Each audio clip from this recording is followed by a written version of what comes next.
نادي سبورتي معاكم ايمان الباز.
اللي راح مني لازم هيرجع باذن الله يا رب يا رب. اللي راح مني كله هيرجع يا رب يعوض علينا كلنا واحنا خسرانين.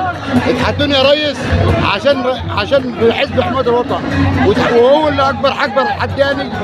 الحداني دي عندي معاش مش عارف اصرف. ان شاء الله ان شاء الله عندي معاش يا سياده الريس، ان شاء الله صوتك يوصل. مش عارف اصرف ان شاء الله صوتك يوصل علشان خاطر ما حدش عندي فلوس خلاص. ان شاء الله صوتك يوصل. فلوسي كلها راحت. تحيا مصر كلها راحت. تحيا مصر وان شاء الله صوتك يوصل. واحنا كلنا صابرين هنعدي الايام وهنعدي كل العذاب مع مصر واستقرار مصر، وده اهم حاجه. مصر الحمد لله في حضننا. كل البلاد اتقسمت، كل البلاد بقى فيها رئيسين وفيها حكومتين. مصر واحده، مصر حكم واحد، زعيم واحد، زعيم الامه العربيه وزعيم مصر وزعيم كل البلاد العربيه. ربنا يخليه لنا فوق راسنا فخامه عبد الفتاح السيسي، ربنا يبارك فيه ويخليه لمصر وتحيا مصر بينا كلنا. تحيا مصر بينا كلنا.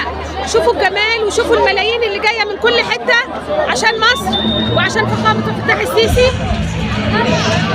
وعشان فخامه عبد الفتاح السيسي.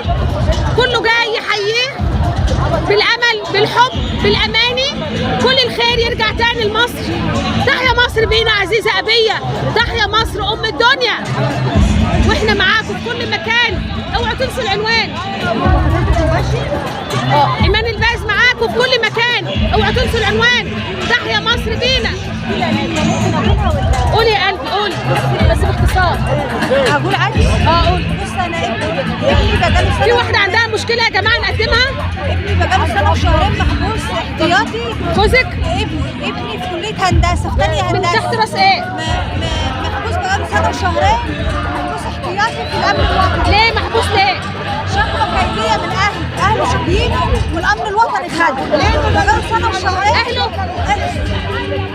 دم ولحم عشان في مشاكل بيننا. منهم لله، خدوا ابني. حسبنا الله ونعم الوكيل في كل ظالم. خدوا ابني سنه وشهرين وخد 5 اخلاءات سبيل من المحكمه وما طلعش. ارجوكم يا جماعه اللي صوتها يوصل ساعدوها، عبد الرحمن ساعدوها راشد ساعدوها يا جماعه، كل من له الامر يسمع الشكوى بتاعت الاستاذه دي.